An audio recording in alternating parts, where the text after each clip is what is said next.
বাঙালিরা দেখায় দিছে যে এই দেশের মানুষ একতাবদ্ধ হইলে সব সম্ভব ভাই। ওয়ালটনের মতো এত বড় একটা ব্র্যান্ড নাকানি সুবানি দিয়া মনে করেন যে ফাও ধরাইছে, মাপ চাওয়াইছে। তারপর হচ্ছে কোকা কোলা, পেপসি, এগুলা তো ফিল্ড আউট করে দিছে, একদম মার্কেট আউট করে দিছে। তারপরে হচ্ছে আপনার এই এই ধরনের যারা আছে মুজুরে ধরছে, এখন মনে করেন যে মুজু আছে, তরমুজ, অসাধু তরমুজ ব্যবসায়ী যারা আছে, তরমুজ ব্যবসায়ী শেষ। এই এই এই কি যা মানাবে, এই মানাবের সাহায্য করতে লাগবে 2 দিন ইনশাল্লাহ। আলহামদুলিল্লাহ বাংলাদেশের মানুষ একতাবদ্ধ হইলে মানাবে, যে মানাবে, মানাইবো, এই যে মানাইবো, এই মানাইবোটা বেমানান হয়ে যাবে একদম। দেখবেন যে বেতন দিতে পারবে না, স্টাফদের বেতন দিতে পারবে না, তখন দেখবেন যে আবার সরকারিভাবে ঘোষণা দিয়া বিভিন্ন চ্যানেল, বিভিন্ন মিডিয়া নিয়ে এরা মাপ চাইয়া তারপরে বলবে ঠিক আছে আপনারা আপনাদের যা ইচ্ছা তাই পইরা আসেন, কোনো সমস্যা নাই, যেমনি ইচ্ছা আপনারা এইভাবে আসেন, আমাদের কোনো আমাদের কোনো রেস্ট্রিকশন থাকবে না এখানে। আমি চাই এটা হোক, বাঙালি যাতে পারে, সবকিছুই পারে। আপনারা দেখিয়ে দিবেন আমার ভিডিওটা, আপনারা দয়া করে বেশি বেশি করে শেয়ার করে দিবেন, যাতে সবাই দেখতে পারে, সবাই যাতে উপকৃত হতে পারে, যাতে এই ভাইয়ের মতো অন্য কেউ আইসা টাকা দিয়া যাতে আফসোস করা না লাগে। আসসালামু আলাইকুম ভাইরা বোনেরা, আমরা আধুনিকতার নামে যে বেহায়াপনার একদম শেষ পর্যায়ে এসে পৌঁছে গেছি, এইটার একটা উদাহরণ আপনাদের সামনে এখন আমি দিব। সেটা হচ্ছে যে আধুনিকতা আমাদেরকে যে এতটা বেহায়াপনা বানায় দিবে, এটা আমরা কখনো বিশ্বাস করতে পারি নাই। মানাবেতে বোরকার কাপড় পরে পানিতে নামতে দিচ্ছে না। হ্যালো, কি সমস্যা? এখানে বোরকার কাপড়, এটা বাংলাদেশ। আমেরিকাতে আমি এই ড্রেস পরে নামছি, বাংলাদেশে কি সমস্যা? না বলেন না, ক্যামেরা না। আমি আমেরিকাতে এই ড্রেস পরে নামছি, বাংলাদেশে বোরকাতে কি সমস্যা? না, বাংলাদেশে বোরকাতে কি সমস্যা? আমি আমেরিকাতে হচ্ছে এই ড্রেস পরে নামছি। আমি আপনার হচ্ছে আমেরিকার ডিজনিল্যান্ডের যেটা হচ্ছে ওয়াটার পার্ক। হ্যাঁ, তাহলে এই ড্রেসে কি সমস্যা? কথা হচ্ছে যে ভদ্রলোক এই হচ্ছে মানাবে যে ওয়াটার পার্ক, এই মানাবে ওয়াটার পার্ক, তার হচ্ছে পুরো ফ্যামিলি নিয়ে এখানে ঘুরতে গেছে। আপত্তি হচ্ছে এক জায়গায় যে এই ভদ্রলোক তার ফ্যামিলি নিয়ে ঘুরতে যাওয়ার পরে সেইখানে ওয়াটার পার্কে তার পরিবারের সকলে নামবে। তো আলহামদুলিল্লাহ আমরা মুসলিম প্রধান দেশ, মুসলমানদের যে রীতিনীতি, সেই ভদ্রলোকের ফ্যামিলি সবাই মোটামুটি হিজাব টিজাব পরা, বোরকা পরা।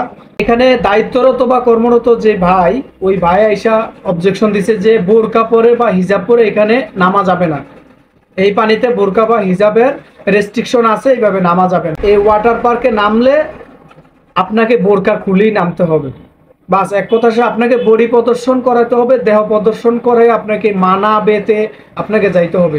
এখন মানাবেতে কারা যায়? এই ফির ফকির বৌজি ভাই বোন এরাই যায়, কিন্তু এই মানাবেতে আমাদের দেশে প্রত্যেকটা গ্রামে গঞ্জে, অলিতে গলিতে সব জায়গায় কিন্তু আমাদের দরবার শরীফ আছে। দরবার শরীফের যারা হচ্ছে পীর, এই পীরের বউ, বাচ্চা, মেয়ে, হ্যাঁ, গার্লফ্রেন্ড, ভদ্রলোক সবাই এখানে ঘুরতে যায়।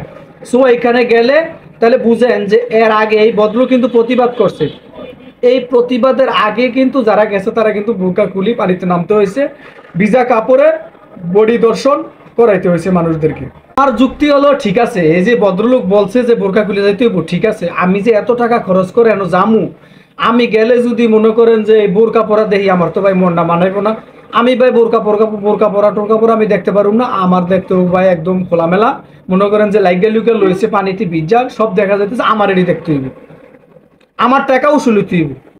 কিন্তু ওই ভাইয়ের কথা হলো না, আমি আমার বউ লই আইছি, আমি আমার বোন, মা, আমার সবাই আছে আমার ফ্যামিলির, আমি আমার বৌজি, আমার বাপ মা, আমার বোনের আমি দেখাবো না কাউকে। এরা বোরকা পরে নামবে, আবার বোরকা পরে উঠবে, আবার এখান থেকে বোরকা পরে বের হবে। হয়তো এই ভিডিওটা ভাইরাল না হইলে আমরা বুঝতে পারতাম না। এরকম অনেক মানুষ আমার বউলে গেল, কিন্তু যখন দেউন যে ভাই এই যে এখানে এত টাকা আমি টিকিট কাইটে আসছি, আসার পরে বোরকা পরে আমাকে পানিতে নামতে দেন, আমি নাম, সমস্যা কি? নাম, পানিতে নামবা খালি ডুবা, সমস্যা নাই।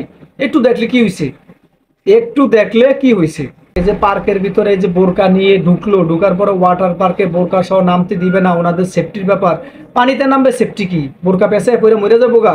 ওই ভদ্রলোক আমেরিকাতে পর্যন্ত, আমেরিকার মতো দেশে পর্যন্ত এই ভদ্রলোক এই বোরকা সহ উনি ওয়াটার পার্কে, বিভিন্ন পার্কে উনি প্রবেশ করছে। উনি বারবার বলতেছে যে ভাই আমি আমেরিকাতে এই বোরকা সহ আমি বিভিন্ন পার্কে, বিভিন্ন ওয়াটার পার্কে আমি নামছি, আমাকে কোনো রেস্ট্রিকশন দেয় নাই। এটা আমার ব্যক্তিগত ব্যাপার, আমি বোরকা পরে নামবো না বোরকা খুলে নামবো আমার একান্তই ব্যক্তিগত ব্যাপার। আপনাদের মতামত এখানে গ্রহণযোগ্য না, আপনাদের রেস্ট্রিকশন আপনাদের মধ্যে। তাইলে উপরের সামনে গেটের মধ্যে একটা ব্যানার দেওয়া দরকার যে এইখানে বোরকা বা হিজাব পরিহিত নারীরা প্রবেশ নিষেধ। বোরকা বা হিজাব পরিহিত নারীরা এখানে প্রবেশ করে ওয়াটার পার্কে নামতে পারবে না। তাইলে কিন্তু ওনাদের দ্বিধাটা কেটে যায়। তাইলে আর এখানে বোরকাওয়ালা যারা আছে তারা টাকা খরচ করে এত কষ্ট করে এখানে ডুববে না, আগে থেকে ওনারা সতর্ক হয়ে যাবে। এখন তাদের যদি পানিতে নামে কেউ বোরকা পরে, এটা ট্রেন্ড হয়ে যাবে যে এখানে বোরকা পরে নামা যায়, তাইলে মনে করেন তাদের ইনকামটা কমে যায়। মূলত কারণটা কিন্তু এইটাই, আর কোনো কিছু না। কারণ বোরকা পরে নামবে, সবাই বোরকা পরে নামবো, এখানে হিজাব পরে নামলে তো অন্য যারা যাইবো এরা তো দেখে মজা পাইবো না, আর মজা না পাইলে এখানে আইবো না। মূল কারণ হচ্ছে এইখানে। কমু ভাই দুঃখের কথা, মানে কইলে জানা মনের ব্যথা। এই মনের ব্যথা আমগো দেশে সাফায় রাখতে রাখতে এখন প্রত্যেকটা মানুষের ভিতরে একটা অ্যাটম বোম হয়ে গেছে। এই অ্যাটম বোম রাখার দিন শেষ। এখন হচ্ছে বয়কটের বাংলাদেশ।